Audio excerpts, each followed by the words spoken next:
En esta oportunidad, en esta mañana, quisiera que pensemos el por qué tenemos que reunirnos cada año en estas fechas para cantar, para escuchar la palabra. ¿Por qué? ¿Por qué todos los años, vez tras vez tras vez? Bueno, dice el apóstol Pablo que los discípulos de Jesús, los cristianos, hombres y mujeres, de las varias cosas que tienen que hacer, una de ellas es mirar al pueblo de Israel. Dicen, miren al pueblo de Israel, su historia, para que aprendan de ellos. Y para que aprendan no precisamente son de las cosas buenas, sino de las malas, para que no hagamos como ellos hicieron. Entonces hay un pasaje en el Antiguo Testamento, en Deuteronomio capítulo 8, que nos va a servir para introducir este tiempo o esta festividad. Deuteronomio capítulo 8, verso 10, y tal vez está ahí, ¿no? 10. Dice, cuando hayas comido, esto es para los israelitas que están a punto de entrar a la tierra prometida, esa tierra donde dice que el hierro era abundante, la plata abundante, la tierra muy fértil, y ¡pum! Entonces, cuando ellos van a ir, dice, cuando hayas comido hasta quedar satisfecho, asegúrate de alabar al Señor tu Dios por la buena tierra que te ha dado. Así, cuando estés feliz, satisfecho, vestido, comido, cuando estés bien, asegúrate de alabar al Señor tu Dios por la buena tierra que te ha dado. Verso 11, sin embargo, ese es el momento cuando debes tener mucho cuidado. En tu abundancia ten cuidado de no olvidar al Señor tu Dios al desobedecer los mandatos, las ordenanzas y los decretos que te entrego hoy. Pues cuando te sientas satisfecho y hayas prosperado y edificado casas hermosas donde vivir, cuando hayas aumentado mucho el número de tus rebaños y tu ganado, y se haya multiplicado tu plata y tu oro junto con todo lo demás, ten mucho cuidado. Si cuando te vaya bien, ten mucho cuidado.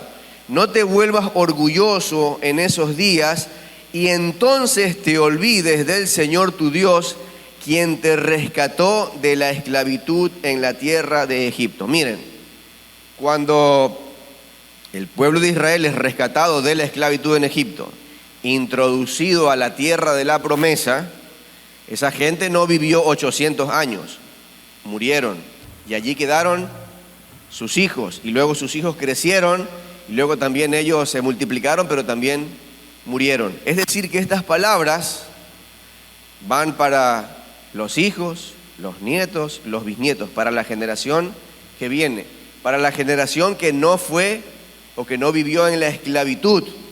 Ellos no vivieron en la esclavitud, ellos ya están viviendo en la prosperidad. ¿Qué hubiera pasado si la generación que fue rescatada de la esclavitud en Egipto no era rescatada de la esclavitud en Egipto? ¿Qué hubiera pasado?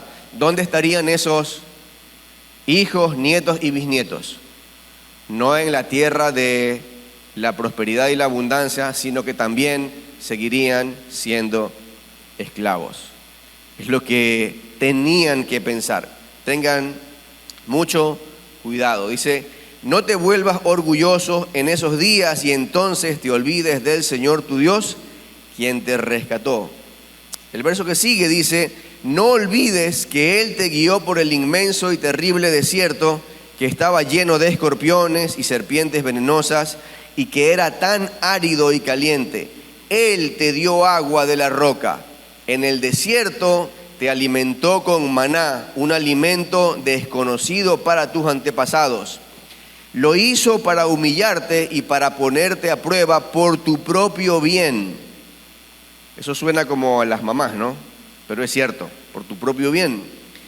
Todo esto lo hizo para que nunca se te ocurra pensar. Verso 17 es, ¿sí?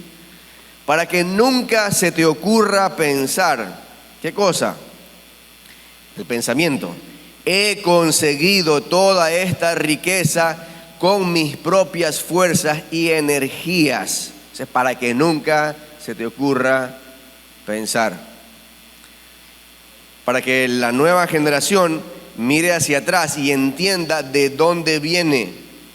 Para que la nueva generación mire hacia sus padres y abuelos y entienda que si ellos no tomaban las decisiones que tomaron, nuestra vida sería otra.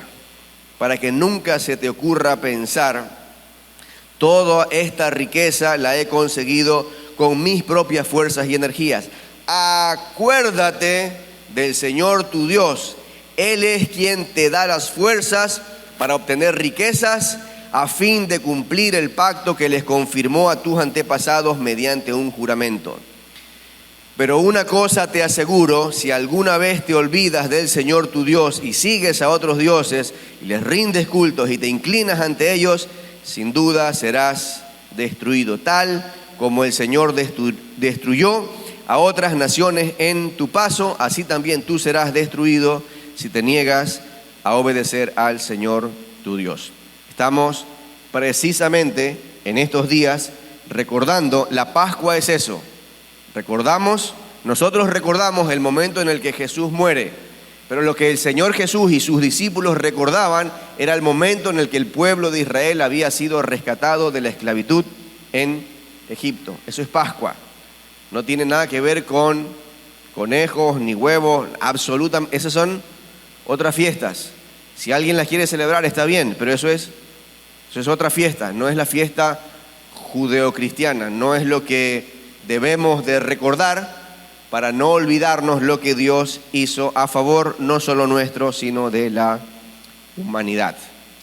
El origen del problema, el origen de todos estos líos, en resumidas cuentas, es desconfiar de lo que Dios dice. Todos podemos recordar con seguridad que el Señor les dijo a Adán y Eva que podían disfrutar y pasarla muy bien en el huerto del Edén y que solo había una chullita y única prohibición. De ese árbol en particular no deben de comer, nada más. Del resto disfruten, coman lo que quieran y como quieran. El origen del problema es que estos padres desconfiaron de lo que Dios dijo y confiaron más en lo que otra persona dijo. Y la situación nuestra en el día de hoy resulta ser todavía mucho más compleja, porque ya no están solo las voces de la tradición, de los abuelos, de la religión, de algún vecino, de algún amigo. Sumados a todas esas voces tenemos todas las voces que salen de aquí, que son innumerables. El origen del problema, desconfiar de lo que Dios dice. Las consecuencias del problema en el que estamos metidos, les voy a mencionar solo tres. El top, para mí, el top 3. Creo que no hay nada más doloroso para el corazón de un padre y de una madre ver cómo uno de sus hijos hace qué.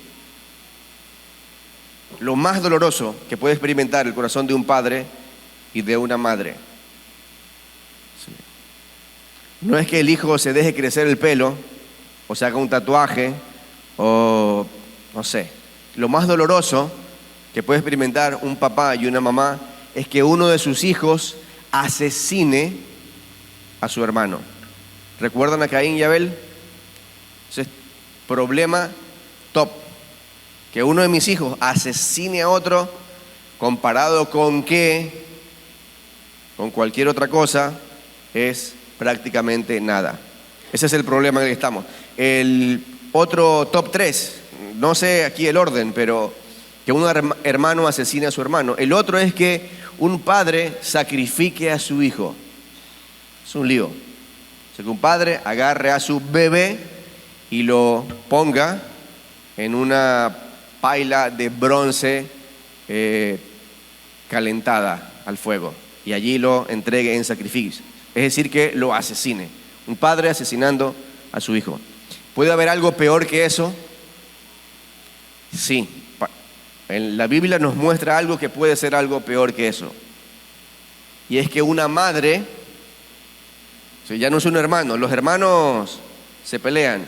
Los padres pueden estar muy enojados con los hijos, muy furiosos, o querer obtener un beneficio a la hora de sacrificar la vida de un hijo.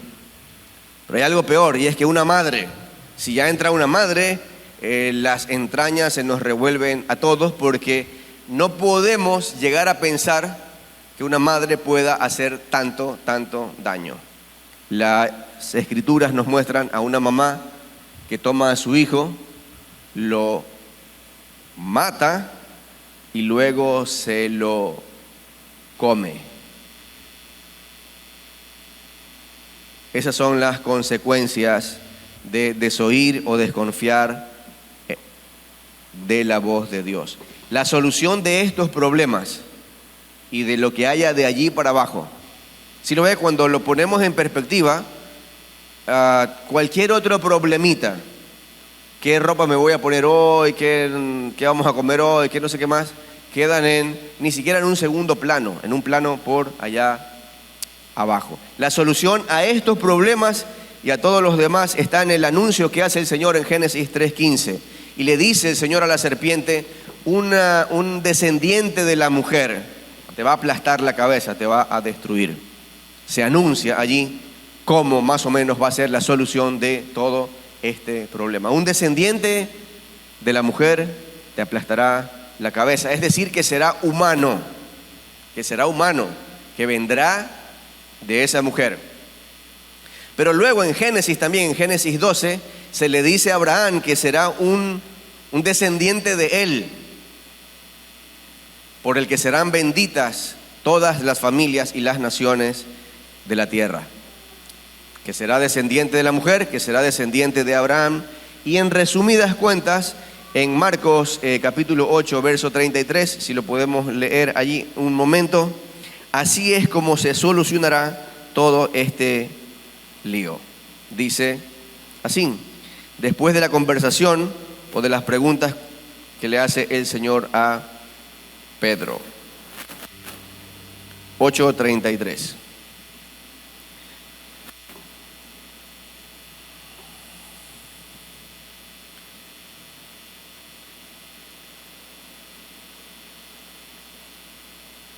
Jesús se... 31 dice que entonces Jesús comenzó, 31, entonces Jesús comenzó a decirles que el Hijo del Hombre tendría que, viene a continuación, es decir, este descendiente de la mujer, pero también de Abraham. Comenzó a decirles que el Hijo del Hombre tendría que sufrir muchas cosas terribles, ser rechazado por los ancianos, por los principales maestros de la ley religiosa. Lo matarían, pero 3 días después resucitaría. Así es como Dios va a resolver este problema. Así es como lo va a resolver. Esta es la forma de hacer las cosas de Dios. A Adán y Eva no les pareció, no les simpatizó mucho. Al pueblo de Israel, la palabra de Dios también, la mayoría del tiempo no le pareció lo mejor. No quisieron ajustarse a esa vida. Y ahora Jesús dice: así es como finalmente se resolverá esto. Así es como yo lo voy a resolver. Mientras hablaba abiertamente de esto, de cómo es que se va a resolver este problema, con sus discípulos, Pedro lo llevó aparte y empezó a reprenderlo por decir semejantes cosas. Jesús se dio la vuelta, miró a sus discípulos y reprendió a Pedro: aléjate de mí, Satanás, dijo. Ves las cosas solamente desde el punto de vista humano, no desde el punto de vista de Dios. Y eso es clave para toda nuestra vida, aprender a ver las cosas desde el punto de vista de Dios. Desde el punto de vista de Dios, debemos de recordar año tras año esto que sucedió. Desde el punto de vista de Dios, debemos de reunirnos todas las semanas. Eso no es invento de los pastores. El congregarnos es un punto de vista de Dios. El que leamos la Biblia es el punto de vista de Dios. El que exaltemos su nombre, nos reunamos para alabarle y darle gracias, eso es el punto de vista de Dios. En principio yo no canto y le exalto porque me gusta. Porque me gusta. No aplaudo porque me gusta. Con el tiempo me termina gustando y es un deleite. Podría preguntar a quién le gusta, o sea, está ultra feliz de levantarse un domingo y venir a la iglesia. Yo sé que a mi esposa sí, sé que a Charito también, ¿no? Está feliz de venir a la iglesia. Está bien, ya ha habido ahí una transformación y un cambio, pero eso es el punto de vista de Dios. El congregarnos, el reunirnos o el leer las escrituras o estudiar la palabra. Es el punto de vista de Dios. Lo necesitamos. El punto de vista de Dios para resolver todo este lío es que su Hijo tenía que hacerse carne, venir a este mundo, ser traicionado, sufrir y morir. Y resucitar también. Pero a Pedro no le gustó el punto de vista de Dios de hacer las cosas. Entonces llamó a la multitud para que se uniera a sus discípulos y dijo: si alguno de ustedes quiere ser mi seguidor, tiene que abandonar su propia manera de vivir, tomar su cruz y seguirme. Si tratas de aferrarte a la vida, la perderás, pero si entregas tu vida por mi causa, la causa de Jesús, y por causa de la buena noticia, el Evangelio, la salvarás. ¿Y qué beneficio obtienes si ganas el mundo entero, pero pierdes tu propia alma? ¿Hay algo que valga más que tu alma?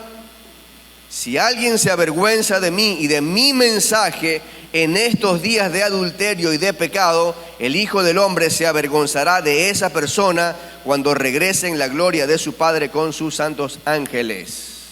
Y el mensaje de Jesús condensado está en esas 7 palabras desde la cruz. El Padre, perdónalos porque no saben lo que están haciendo.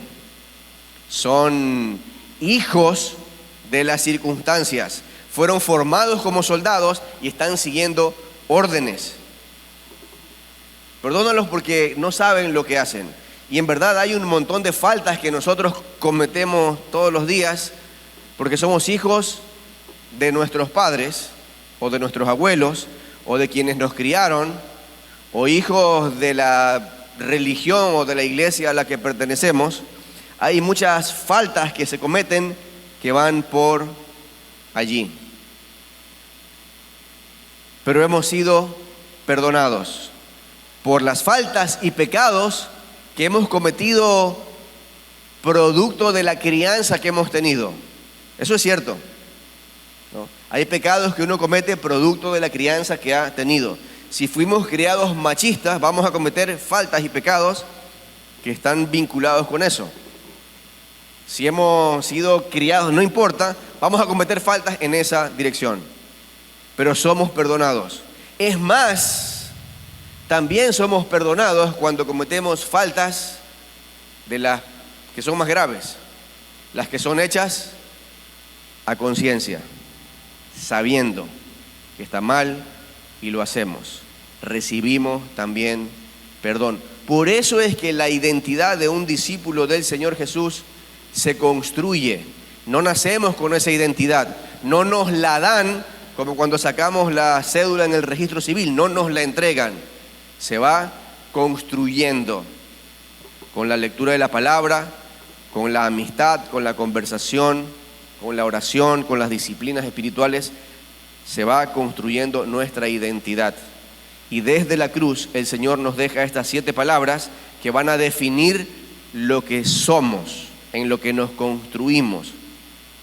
Me convierto en alguien que ha sido perdonado de las faltas que comete sin saber y de las faltas que se cometen sabiendo. Y así un discípulo de Jesús que ha sido perdonado, entonces es capaz de comenzar a aprender a perdonar. De a poco, pero se va avanzando. De lo que yo era capaz de perdonar hace 1 año atrás o 10 años atrás, en teoría debería ser capaz mucho más de perdonar y de tolerar a los demás. Solo los que han sido perdonados perdonan. Que el Señor les bendiga.